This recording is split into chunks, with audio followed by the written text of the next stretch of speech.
Ang dulang ito ay may pamagat na pag-ibig ni Bogs. Ang dulang ito ay nagsimula sa dalawang magkaibigan, si Boyet at Bogs.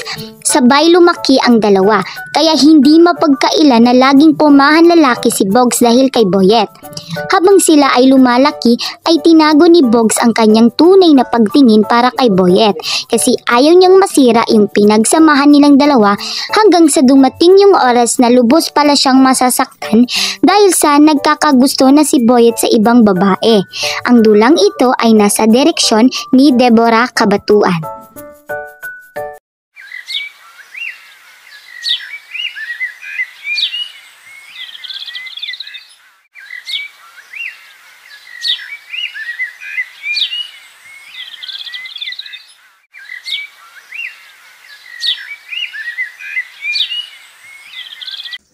Bogs, mag-order ka na.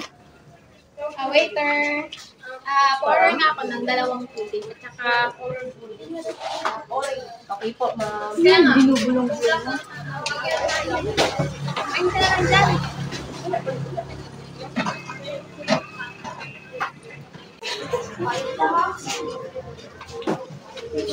Happy birthday to you. Happy birthday to you. Happy birthday, happy birthday, happy birthday to you. Happy birthday po. Salamat. Ay, salamat po. Uy, gago, Bogs. Hindi ko naman birthday ka. Uy, ano ka ba? Huwag mo ikulata. Sayang naman kasi ang cake nila kapag hindi natin dito man, di ba? Wow, salamat ha. Bakit buhay ka man kaya? Lagi mo na lang ako dinadala sa alanganin, ha? Oo, naman ito. Ikaw kaya magpapabuhay. Ano naman ang buhay mo? Walang kulay-kulay. Kaya nga pala, Boyet, ha? May titindahan pala ko ngayon, ha? Pupunta kayo ng kaibigan ko. Yan, kaibigan yan. Basta, makikilala mo lang yan. Maganda ba yan? Naman. Basta. Sige. Kaibigan naman din. Habang naglalakad si Karen para sa table ay napatitig si Boyet at nabangha sa ganda ni Karen.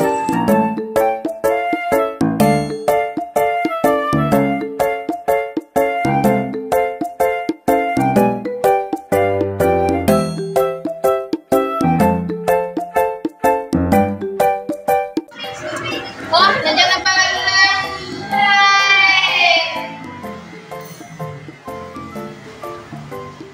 Tignan mo to. Kulang na lang kainin niya yung kutsara. Uy! Aray ko naman! Guys, sorry ako. Sila ka ba? Okay lang yun. By the way, Karen, si Boyet nga pala. Boyet, si Karen nga pala. Hi, Boyet. Very nice to meet you.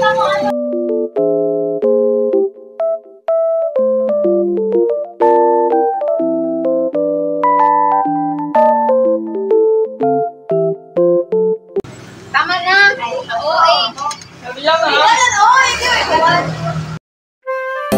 Yan si Boyet.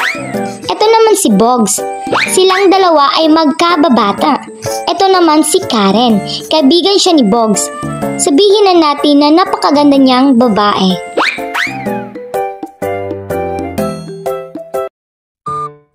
Si Boyet at Bogs ay lagi nang magkasama simula bata pa lamang.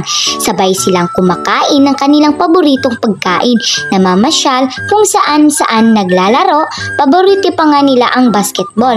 Dahil kay Boyet ay lumaki si Bogs na hindi niya naipakita ang kanyang tunay na pagkatao bilang babae.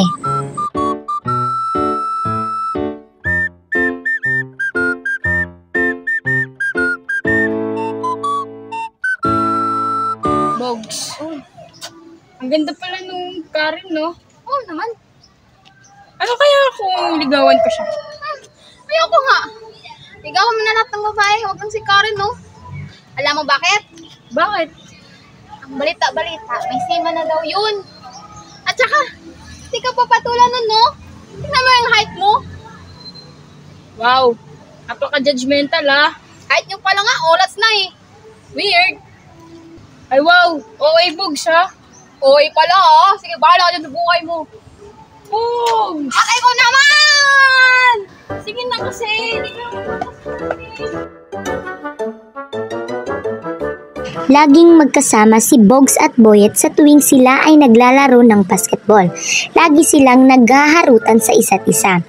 Ang turing ni Boyet kay Bogs ay isang matalik na kaibigan lamang. Ngunit si Bogs ay may tinatagong pagtingin kay Boyet na hindi naman kailanman nararamdaman ni Boyet.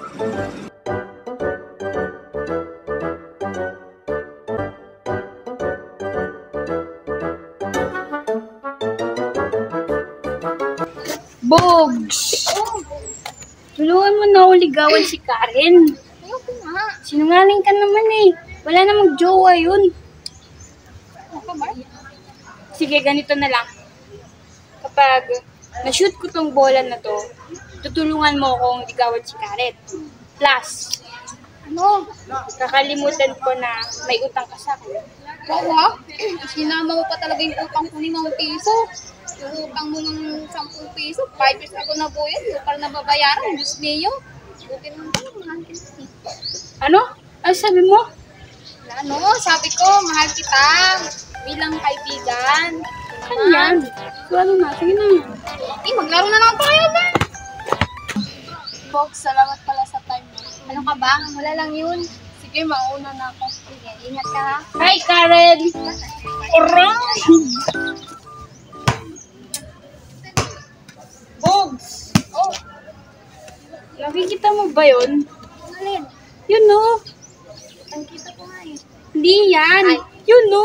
Oh, ano naman ngayon?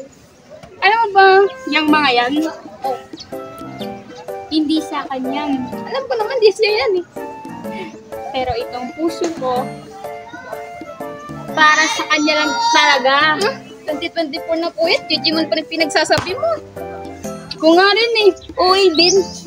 Pero, seryoso Box. Ano?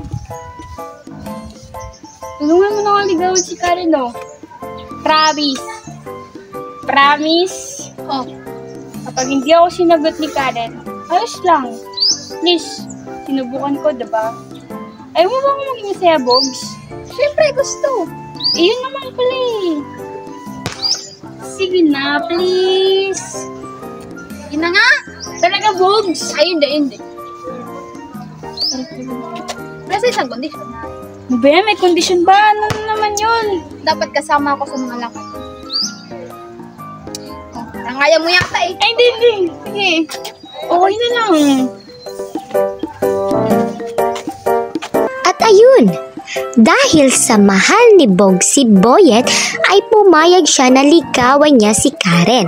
Sa lahat ng lakad ni Boyet at Karen ay kasama siya kasi yun ang kondisyon niya.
Ayoko na magpaligay-ligay pa.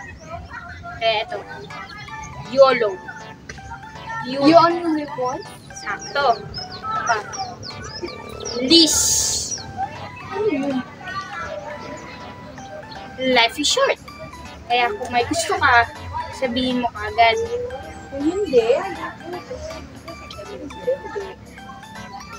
Sakto, ito pa. Parehas tayo ng wow. Huh? Words of wisdom. Parehas tayo mag-isip. Kaya, hindi tayo hayop. At hindi rin naman tayo tao. Ano tayo? Bagay tayo. Ang corny mo talaga. Pinaghandaan ko pa naman yun. Di na ako natulog eh.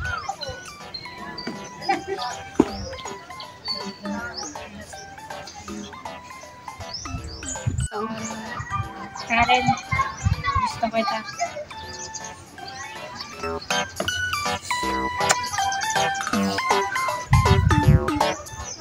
Boyet, gusto din kita. Ano? Bakit sabi nga ulit? Hindi ko narinig. Gusto din kita. Gusto mo ako?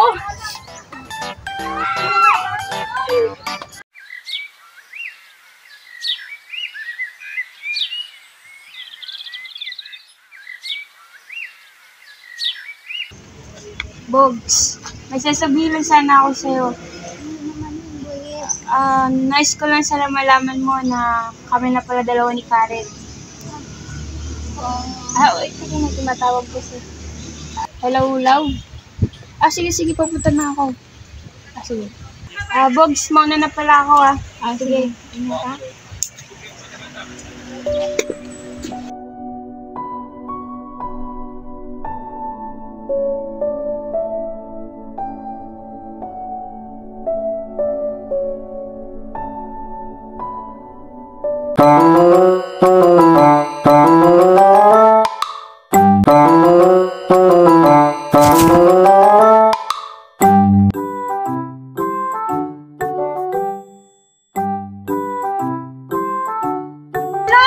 Ang babae! Tulungan niyo ako! Hala!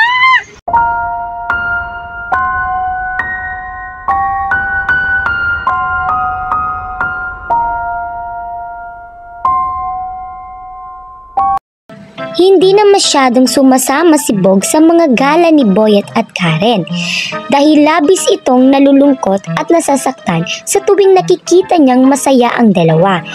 Natatakot si Bogs na aminin kay Boyet ang kanyang tunay na nararamdaman dahil sa umpisa pa lang ay bumibitaw na ng salita si Boyet na hindi dapat sila magkakagusto sa isa't isa dahil pinapahalagan nila ang kanilang pinagsamahan bilang magkaibigan. Sa tuwing tumatawag si Boyet kay Bogs ay pinapatayan ito ng call hanggang sa Dito. Saan na nga? Ay! Salamat po! Hindi ka lang? Oo naman. Si Bobs pala, kamusta niya siya? Kalimutan mo na siya. Saglit lang, Boyet ha. Nainhit kasi ako. Samahan na kita. Ay, wag na. Bantayan mo na lang gamit ko. Saglit lang naman ako. Sure ka? Sige, ingat.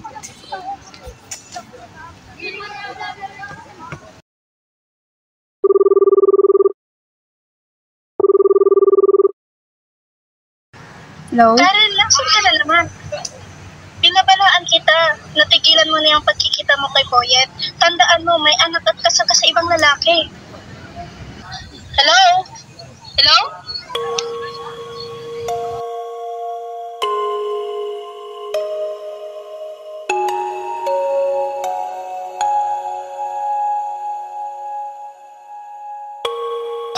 Bog. Butin mo naman oh. Hello po, ate. Ate. Hello, Boyet? Ate, andyan po ba si Bogs? Di niya po kasi sinasagot yung mga tawag ko eh. Hindi mo ba alam? Ang alin po? Na-aksidente si Boyet sa isang araw. Oh! Hindi ko nga din alam ba't hindi ikaw yung kasama niya ng araw na yun. Kasi lagi naman kayo magkasama. Buti na lang, may tumulong at nangaidala siya agad sa ospital. Pero nga pala bang pinagpilit sa akin ni Bogs na huwag na muna siyang puntahan dahil sa nangyari.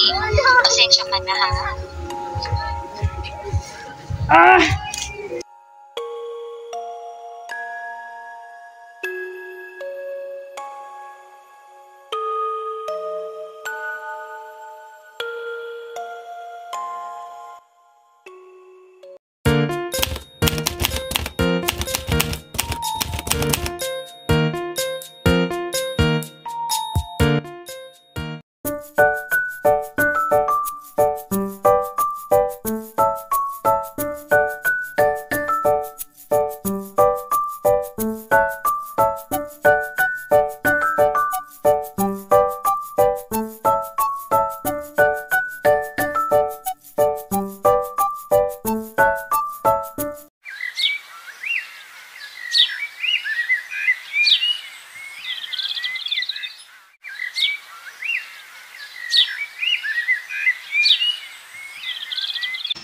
Gumaganda ang paligid kung bawat tao ay puno ng pag-ibig. Napapawi Boyet? Masilayan. Ang ganda mo na ngayon, Bogs, ha? Laki ng pinagbago mo. Ikaw nga eh, mahaba na yung buhok ko. Kumusta naman pala kay ni Karen? Matagal na kaming wala ni Karen, no? Ano? Matagal na kaming wala ni Karen. Ano naman ba? Mahaba na naman ang buhok mo. Siyempre, nung panahon kasi wala ka, pinangako ko sa sarili ko na hindi ko puputulin yung buhok ko hanggang hindi kita nakikita. Kaya, eto. At dahil nakita na kita ngayon, itutuloy ko ng putulin ng buhok ko. At mahalin ka. Parang tanga naman to. Ano? Tara na? Ha?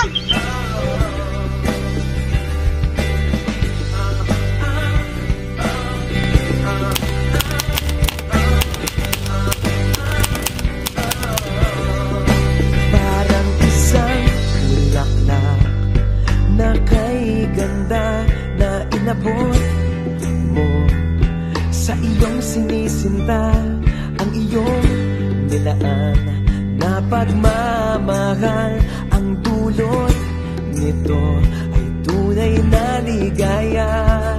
Pag-ibig nga ang susi, nararapat lang ibahagi.